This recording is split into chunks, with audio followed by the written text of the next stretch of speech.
ایک دل جو درد کا مارا ہے قسط نمبر 10۔ رات کے سحر انگیز سناٹے میں جب پوری حویلی کے لوگ نیند کی گہری وادیوں میں گم تھے، تب منت اکیلی کوریڈور سے گزر رہی تھی۔ فضا میں خاموشی کا راج تھا، لیکن اگلے ہی لمحے اچانک ایک مضبوط ہاتھ نے نہایت مہارت اور نرمی سے اس کی کلائی تھامی اور اسے ایک جھٹکے سے ساتھ کھلے کمرے کے اندر کھینچ لیا اور منت کو پیچھے دھکیلتے ہوئے دیوار سے جا لگایا۔ منت کی کمر جب دیوار سے لگی تو اس کے لبوں سے ایک مدھم سی چیخ ابھرنا چاہی، لیکن اس شخص نے اگلے ہی لمحے اپنی بھاری ہتھیلی منت کے منہ پر رکھ کر اسے خاموش کرا دیا۔ اس نے اپنا دوسرا ہاتھ دیوار پر جما کر منت کو مکمل حصار میں جکڑ لیا تھا۔ منت پھٹی پھٹی حیرت زدہ آنکھوں سے اس شخص کو دیکھ رہی تھی۔ کمرے میں موجود ہلکی سی روشنی میں اس شخص کی نظروں کا ارتکاز ایسا تھا کہ منت کو اپنا سانس سینے میں قید ہوتا محسوس ہوا۔ اس کی گرم سانسیں منت کے ماتھے سے ٹکرا رہی تھیں، جس سے منت کے پورے وجود میں ایک میٹھی سی تھر تھراہٹ دوڑ گئی۔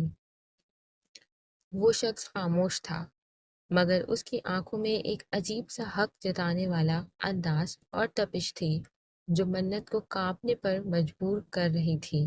وہ ایک لرزتے ہوئے خواب کی طرح اس کے قریب کھڑی تھی، جبکہ وہ شخص جھک کر اس کے چہرے کے اتار چڑھاؤ کا جائزہ لے رہا تھا۔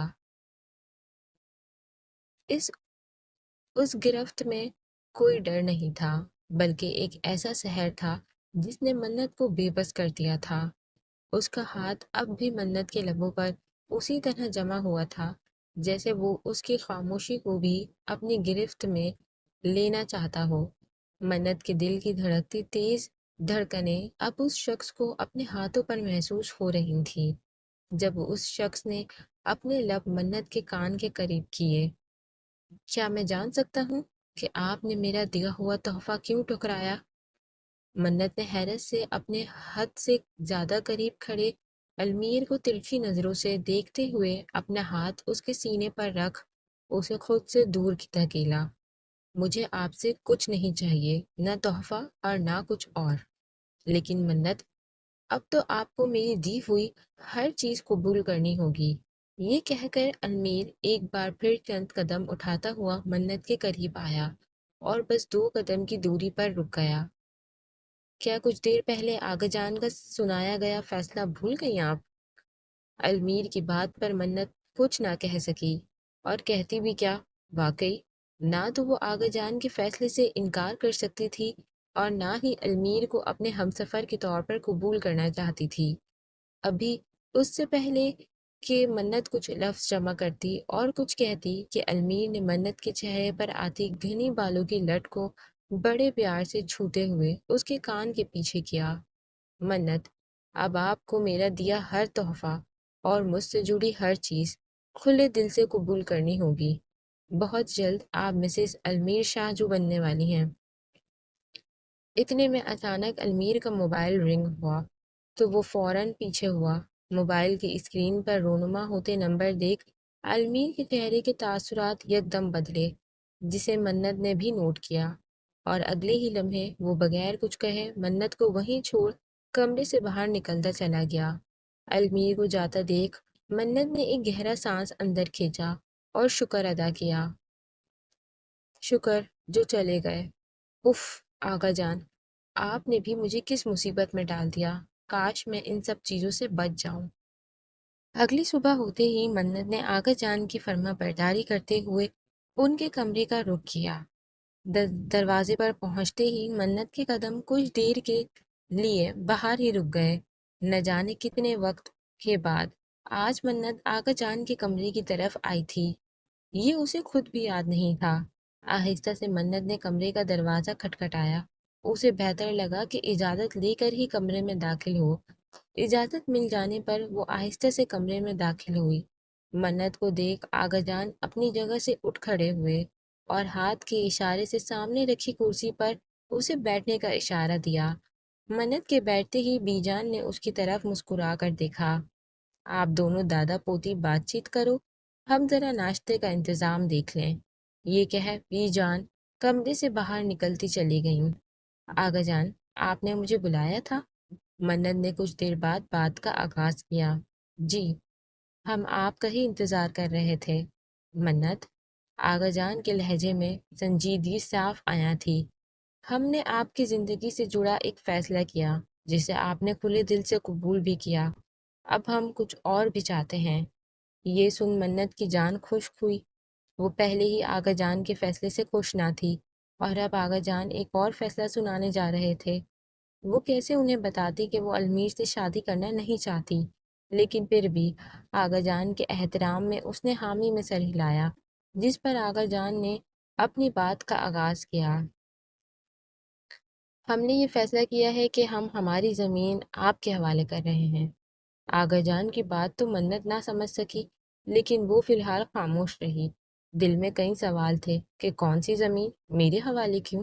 آج تک تو کبھی کوئی زمین حویلی کی کسی عورت کے حوالے نہیں کی گئی، تو میرے حوالے کیوں؟ پر اس سے پہلے کہ منت کچھ کہتی یا کوئی سوال پوچھتی کہ آغا جان نے اب کی بار زمین کے کاغذات منت کے سامنے لا رکھے۔ منت، یہ وہ زمین ہے جس کے پیچھے ہماری برسوں پرانی دوستی قربان ہوئی۔ یہ وہ زمین ہے جس کی خاطر ہماری جگری دوست قاسم اپنی محبت کی قربانی دی۔ یہ وہ زمین ہے جس نے کئی ماؤں کی گود اجاڑ دی، لیکن وہیں کبھی اس زمین نے دونوں گاؤں کے لوگوں کو کئی سال تک پالا ہے۔ بیٹے، یہ وہ زمین ہے جس کو پانی کی تڑپ نے دو بھائیوں کو ایک دوسرے سے ہمیشہ کے لیے جدا کیا۔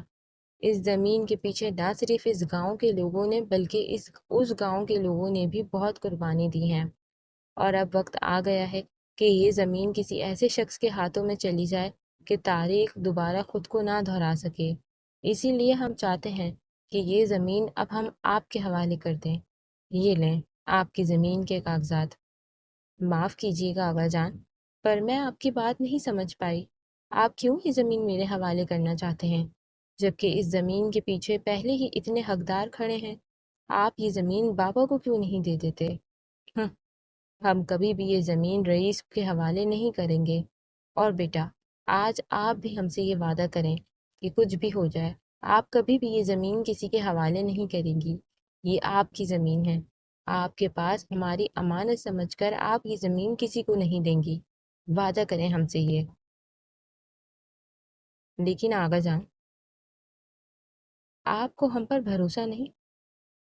ہم سب کچھ سوچ سمجھ کر کر رہے ہیں۔ منت، آپ وعدہ کریں ہم سے۔ لیکن آغا جان، بابا اور پھپھو کا کیا؟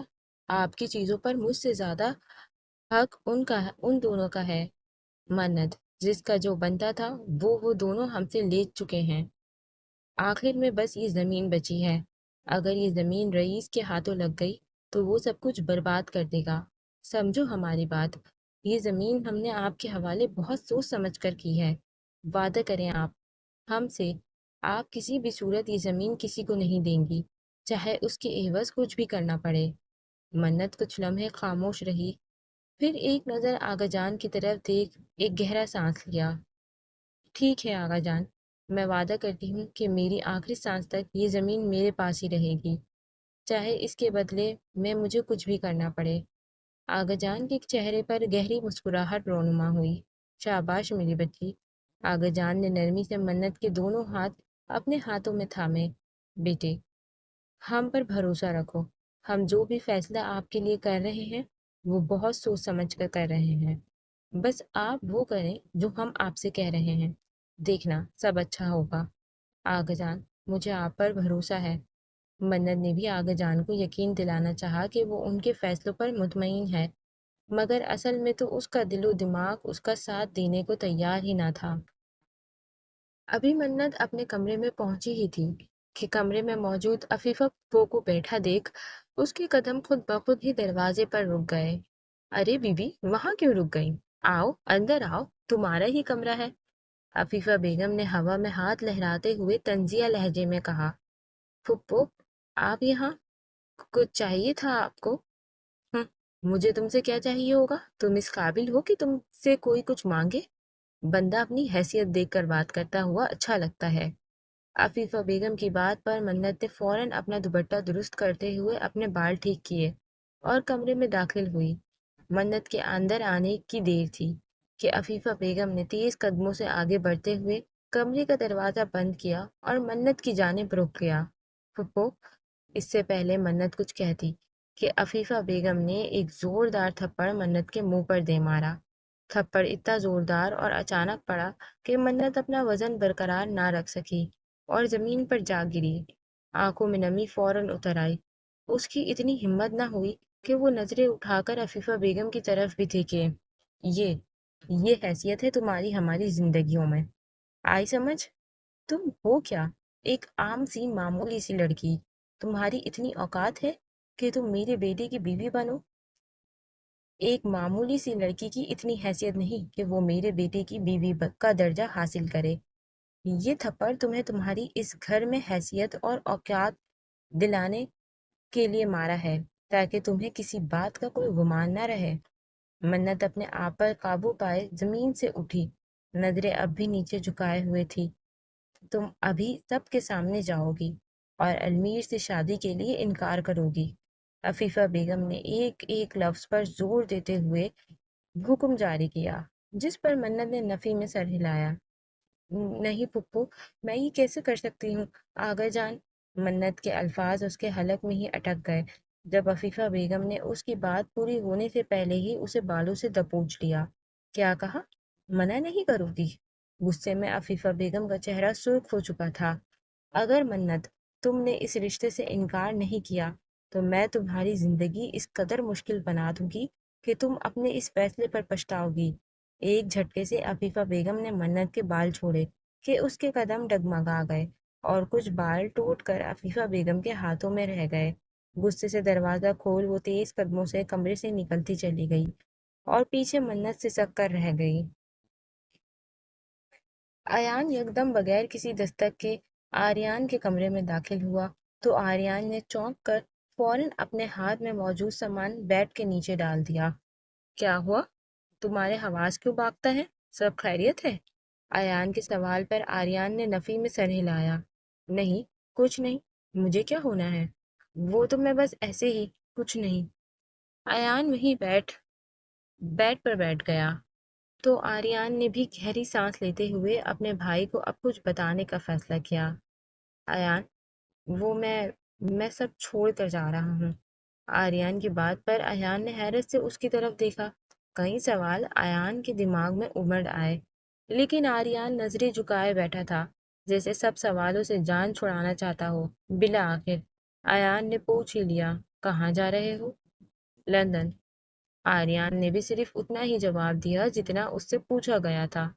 کسی کو بتایا کیوں نہیں؟ اگر بتا دیا تو کیا مجھے جانے دیا جائے گا؟ آغا جان اور بابا کو ویسے ہی اپنے فیصلے سب پر تھوپنے کی عادت ہے۔ اگر میں نے کسی کو بھی کچھ بتایا تو یہ لوگ کبھی مجھے جانے نہیں دیں گے۔ جانا ضروری ہے کیا؟ ایان نے پھر سوال کیا۔ ہاں، بہت ضروری ہے۔ میں اپنی زندگی اپنے حساب سے جینا چاہتا ہوں، اپنی زندگی کے فیصلے خود لینا چاہتا ہوں۔ مجھے اپنا کریئر بنانا ہے، زندگی میں بہت کچھ حاصل کرنا ہے۔ اگر یہاں رہا تو کل میں بھی المیر لالا اور بابا کی طرح زمینوں کی رکھوالی اور بعد میں انہی زمینوں کے پیچھے اپنے ہی بھائی سے لڑ رہا ہوں گا۔ مجھے یہ زندگی نہیں جینی جہاں آپ اپنے لیے، اپنے حق کے لیے بھی کچھ بولو تو آپ سب سے بدتمیز اور کمزور کہلاؤ گے۔ میں کھلی فضا میں سانس لینا چاہتا ہوں۔ ایان ایک پل کے لیے مدھم سا مسکرایا۔ آج یہ بات تو ثابت ہو گئی تھی کہ وہ دونوں ایک جیسا ہی سوچتے ہیں، بس فرق اتنا ہے کہ آریان اپنے جذبات ظاہر کر دیتا ہے لیکن ایان اپنے جذبات اور خواہشات اپنے دل میں چھپا لیتا ہے۔ اور دیدا کا کیا؟ وہ بھی تو جیتا جاگتا وجود ہے۔ تم لندن چلے جاؤ گے تو میں تو پیچھے اکیلا رہ جاؤں گا، اور میں اکیلے کیسے سب سے لڑوں گا دیدا کے لیے؟ پر تمہیں لڑنے کی کیا ضرورت ہے؟ آریان کچھ دیر خاموش ہوا، پھر مزید بولا، دیدا تو خوش ہے نا؟ آغا جان کے فیصلے سے انہوں نے تو کوئی اختلاف نہیں کیا آغا جان کے سامنے۔ آریان، دیدا نے آج تک اپنے حق کے لیے آواز ہی کہاں اٹھائی ہے؟ وہ میری اور تمہاری طرح نہیں ہے، وہ تو بس… ایان بولتے بولتے خاموش ہو گیا۔ وہ بس ہمیشہ سے بابا کی اچھی بیٹی بننا چاہتی ہیں۔ بابا کی محبت کی بھوک ہے انہیں، جو کبھی ختم نہیں ہوگی۔ ایان، مجھے ہمیشہ بابا اور دیدا کو دیکھ حیرت ہوتی ہے۔ کوئی باپ اپنی بیٹی سے اتنے برے طریقے سے کیسے پیش آ سکتا ہے؟ انہیں تو دیدا کی ذرہ برابر بھی فکر نہیں۔ تم نے دیکھا نا کس طرح انہوں نے آغا جان کے سامنے بیزاری کا اظہار کرتے ہوئے دیدا کی زندگی کا اتنا بڑا فیصلہ یوں آغا جان کے حوالے کر دیا۔ حیرت تو مجھے بھی بہت ہوئی تھی آریان۔ ویسے تو المیر لالا بابا کو ایک آنکھ نہ بھاتے تھے، اور یوں اچانک اب اپنی بیٹی کے ساتھ ان کا نام جوڑتے ہوئے بابا کو کوئی اعتراض نہ ہوا۔ اف آریان، یہی وجوہات ہیں جن کی وجہ سے میں ان سب تماشوں سے دور جانا چاہتا ہوں۔ آریان ایک گہرا سانس اندر کھینچتے ہوئے اٹھ کھڑا ہوا، اور جو بیگ وہ ایان سے چھپا رہا تھا اسے بیڈ پر رکھتے ہوئے اپنے کپڑے بیگ میں پیک کرنے لگا۔ ایان کچھ دیر تک خاموش بیٹھا خالی نظروں سے اسے دیکھتا رہا۔ تو تم دیدا کی شادی سے پہلے ہی چلے جاؤ گے؟ نہیں، میں پاگل ہوں کیا؟ میری اکلوتی بہن ہے۔ دیدا کے نکاح کے بعد خاموشی سے چلا جاؤں گا، اپنی بہن کی خوشی دیکھ کر جاؤں گا۔ کون سی خوشی؟ آریان، دیدا خوش بھی ہیں اس شادی سے؟ ان کا چہرہ صاف بتا رہا ہے کہ وہ صرف بابا اور آغا جان کے فیصلے کے آگے ایک سمجھوتا کر رہی ہیں۔ میں کبھی بھی نہیں چاہتا تھا کہ دیدا کی شادی المیر لالا سے ہو۔ ہمیشہ انہیں اس حویلی میں ڈرے سہمے ہی تو دیکھا ہے۔ آریان، ایان کی بات پر مدھم سا مسکرایا اور اس کے پاس آ بیٹھا۔ تو تم کیا چاہتے تھے؟ اور ایان، تمہارے چاہنے سے ویسے بھی کیا ہو سکتا ہے؟ وہ تو بہت کچھ سکتا ہے آریان، اور ہم کر بھی بہت کچھ سکتے ہیں۔ ایان کی آنکھوں کی چمک دیکھ آریان اب پوری توجہ سے اس کی طرف متوجہ ہوا۔ کیا چل رہا ہے تمہارے دماغ میں ایان؟ ایان نے ایک نظر آریان کو دیکھا، پھر دھیمے لہجے میں بات کا آغاز کیا۔ میں سوچ رہا تھا کہ تم دیدا کو اپنے ساتھ لے جاؤ۔ اپنے ساتھ لے جاؤ؟ پر کیوں؟ آریان، جو ایان کی بات پر حیرت سے اسے دیکھنے لگا۔ دیکھو آریان، میں چاہتا ہوں کہ تم دیدا کی شادی سے پہلے ہی انہیں اپنے ساتھ لندن لے جاؤ۔ کسی کو کچھ بتانے کی ضرورت نہیں ہے۔ تم دونوں خاموشی سے حویلی سے نکل جانا بس، باقی چیزیں پیچھے میں سنبھال لوں گا۔ آیان، دماغ تو خراب نہیں ہو گیا تمہارا؟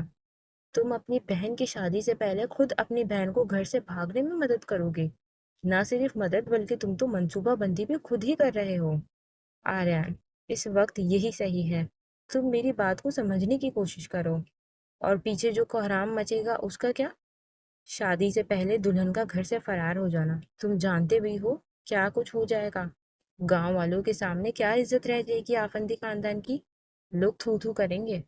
آریان میرے بھائی، ابھی تم دنیا والوں کی فکر چھوڑ کر اپنی ایکلوتی بہن کے بارے میں سوچو۔ بعد میں جب اسے پریشان دیکھو گے تو روح تک کانپ جائے گی۔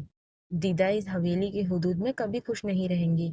ایان نے آریان کے ہاتھ تھامے۔ میرے بھائی پلیز، میں تیرے آگے ہاتھ جوڑتا ہوں، مان جا، دیدا کی زندگی کا سوال ہے۔ آریان کافی دیر خاموش بیٹھا رہا، پھر کچھ سوچتے ہوئے سوال کیا، دیدا سے بات کی اس بارے میں؟ نہیں۔ تو مطلب تم خود سے ہی سوچ رہے اور خود ہی منصوبے بنا رہے ہو؟ آریان، میں صرف دیدا کی خوشی چاہتا ہوں، اور میں جانتا ہوں وہ اس فیصلے سے خوش نہیں ہیں، صرف سمجھوتا کر رہی ہیں، اور زندگی سمجھوتوں پر نہیں چلتی۔ ایان، تمہاری ہر بات میں وزن ہے، لیکن یوں دیدا کو شادی سے پہلے لے کر جانا مجھے ٹھیک نہیں لگ رہا۔ ہم آغا جان سے بات بھی تو کر سکتے ہیں، ہم دونوں بھائی ہیں ان کے۔